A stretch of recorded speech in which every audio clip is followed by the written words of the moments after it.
Hey everyone, I'm Mrs. Mallard and I am the anatomy and physiology teacher here at Apex Friendship High School. So welcome. This presentation is to give you an overview of the course and hopefully will provide you with some questions about the class that you have. With your student. What we'll do is we'll kind of just do a quick introduction about myself and also go over some of the expectations for the class. So first of all, like I said, I'm Mrs. Mallard. I'm the anatomy and physiology teacher here at Apex Friendship High School. I graduated from UNC Chapel Hill, and my degree is actually in biology. I've been teaching at Apex Friendship High School since it opened in 2015. It's hard to believe that it's been 6 years since the school opened.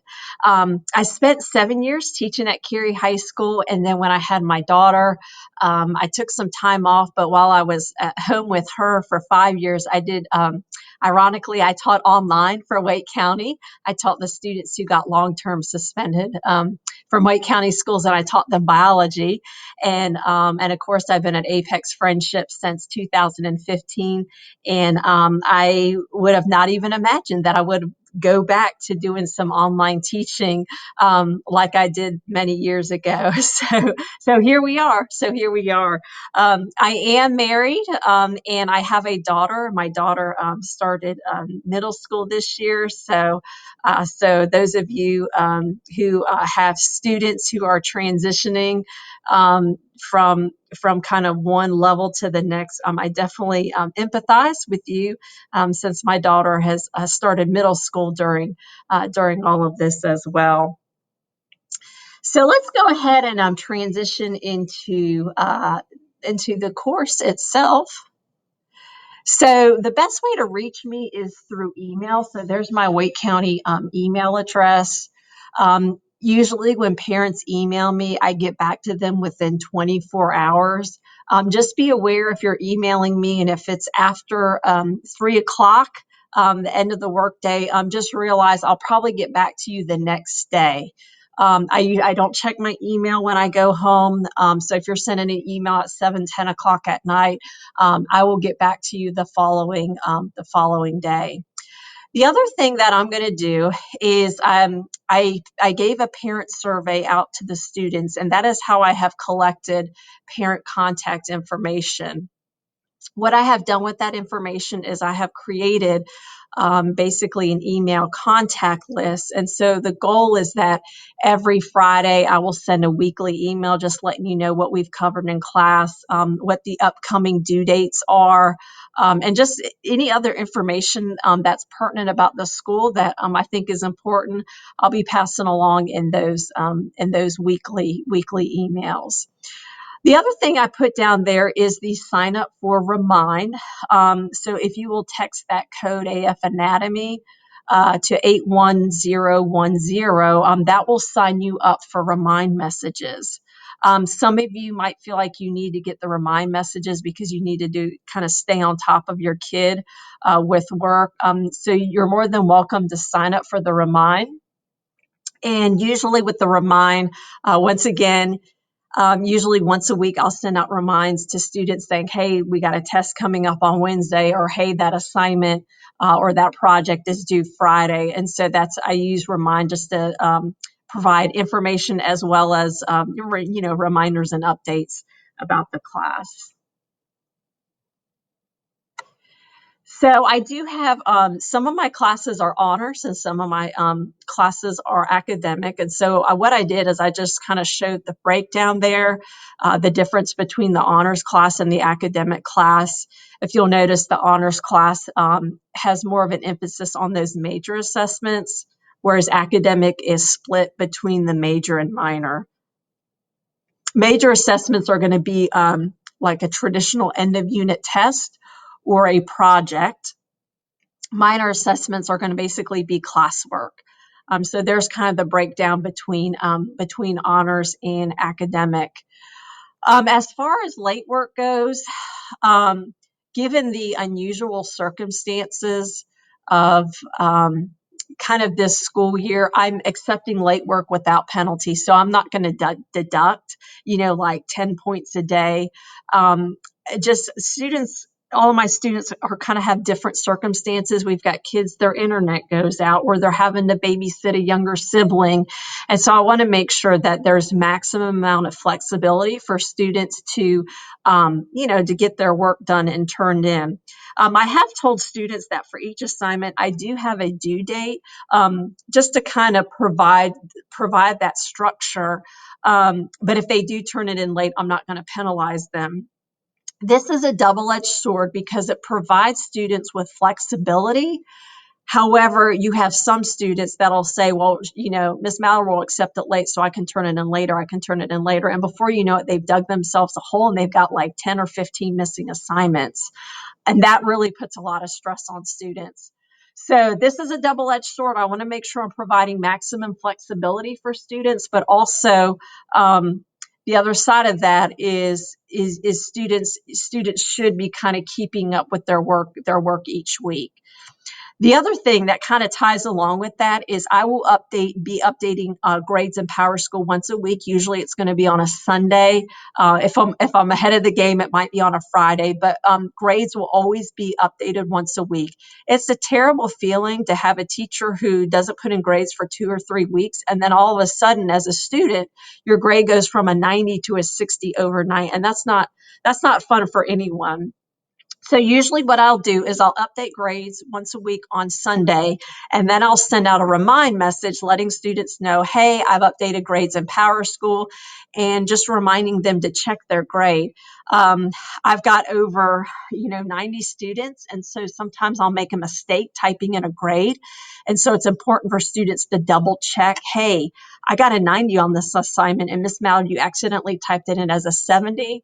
I need students to just double check on that. And the other thing too is if there is a 0 in PowerSchool, that means the student didn't turn it in at all. It doesn't mean they scored a 0 on the assignment. It means that they haven't turned in anything, that it's missing.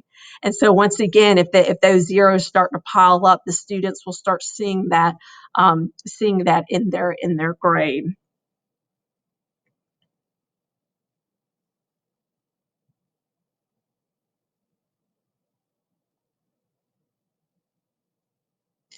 The other thing is getting additional help. So we have each day our classes divided into a live session and a non-live session. During the live session, everybody should be on and engaged in the class, and I'm providing live instruction. During the non-live session, students are able to log out of the Google Meet, and then before they go into the non-live session, they're given an assignment to work on. Now, even though students are logging out of the Google Meet for the non-live session, I actually will stay in the non-live session. The reason why I stay in the non-live session in the Google Meet and I keep the Google Meet open is because I want to help those students who maybe as they're working on the assignment, they have questions. I have some students that pop back into the Google Meet because they want me to maybe check an answer. They think it's this, but they're not completely sure. Sometimes there might be a mistake or an error on the assignment, and students will pop in and say, "Hey, Miss Mallory, I think you might have mixed something up on this assignment." So I just want to let you know that probably the number one way for students to get help is to stay in that non-live session. It's almost like they can get one-on-one tutoring and one-on-one help. And it's during the school day, so they should be on their computers anyways. Another way they can get help is if they have a question, they can email me, they can send me a remind message, and I'll be happy to answer their questions that way. Once again, if a student is emailing me and it's like 7 o'clock at night, or they're sending me a remind message at 7 o'clock at night, I will probably respond to it the next day because at 7 o'clock at night, I'm involved with getting, dinner ready and together for my family. And so I just can't drop everything to respond to them. So I have told my students that if they're emailing me or sending me reminds and it's after school hours, I'm going to get to it the next day. And just for them to be patient, I will help them. It's just that if they're emailing me at 3 in the morning, I'm asleep, so I can't help them. These are the units of study that we're going to be going through. So we are going to be finishing. We've probably by the time you see this video, we will have just finished the tissues unit, and so we'll cover skeletal, like all the bones in the body, muscles, the nervous system, special senses. That's the eyes, the ear, tasting, respiratory, circulatory system. Will kind of do those two together since they're connected. And then excretory is a real short unit, and we'll kind of do that along with the reproductive system. So these are all the different units that we're going to study. Notice digestive system is left off, as well as endocrine. We'll go, if we have time at the end of the semester, we will come back to those. But by kind of eliminating the digestive system and endocrine system, that gives us a little bit of time to really go into a lot more detail on these other systems. And I have found in the past that a lot of students, they've covered digestive system in middle school, and they're not as interested in relearning about the stomach and small intestine and large intestine. All right, so these are the different topics that we'll be covering in this class.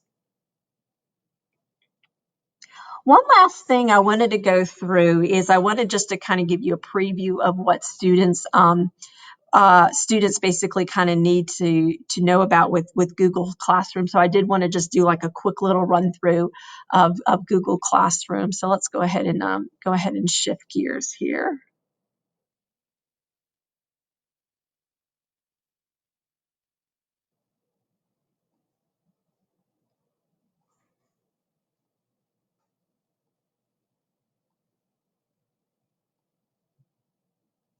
All right, so this is Google Classroom, and we're going to be using the same code, Mallard Anatomy, every day. First part is the stream part, and in stream every day I'm going to post announcements and the agenda for today. So these are announcements that are either related to my class or related to things going on in the school. All right, so this is where I'll kind of put announcements, upcoming dates to be aware of, and then I'll also post an agenda, and the agenda will list the assignments and notes that we're going to cover for that particular day. All right, so that is always going to be posted in the stream. The other thing is classwork. This is where all of the assignments are going to be posted.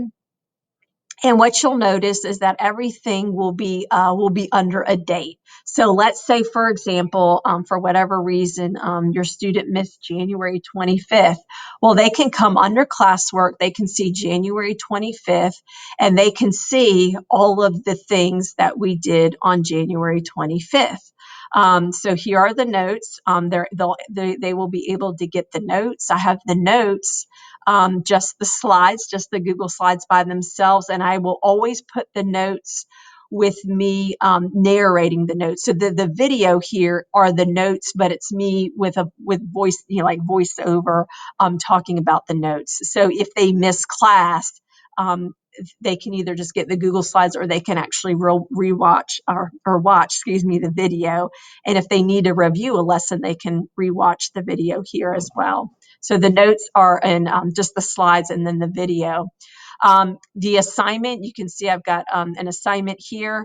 Notice there's always there will be a due date. Once again, I'm not going to take off for late work, but I do find that it's nice to have a due date to kind of provide that structure for students. And so if they miss a class, all they have to do is look at the date, and everything will be listed. Everything will be listed there under classwork for that particular date. If you have any other questions, or concerns about your student, how they're doing in class, etc., feel free to email me your questions at dmallard@wcpss.net. I'll be happy to answer any questions that you have, any concerns that you have, and also any feedback or suggestions that you have for, making the class better or making it more accessible or more user-friendly for your students. I'm definitely, we're all kind of in this learning process together, and so I certainly would appreciate any sort of productive feedback that you have for me. It was so nice, so nice seeing you all. Thank you so much for taking the time to view this video. And if you have any questions, just reach out to me. Have a great one.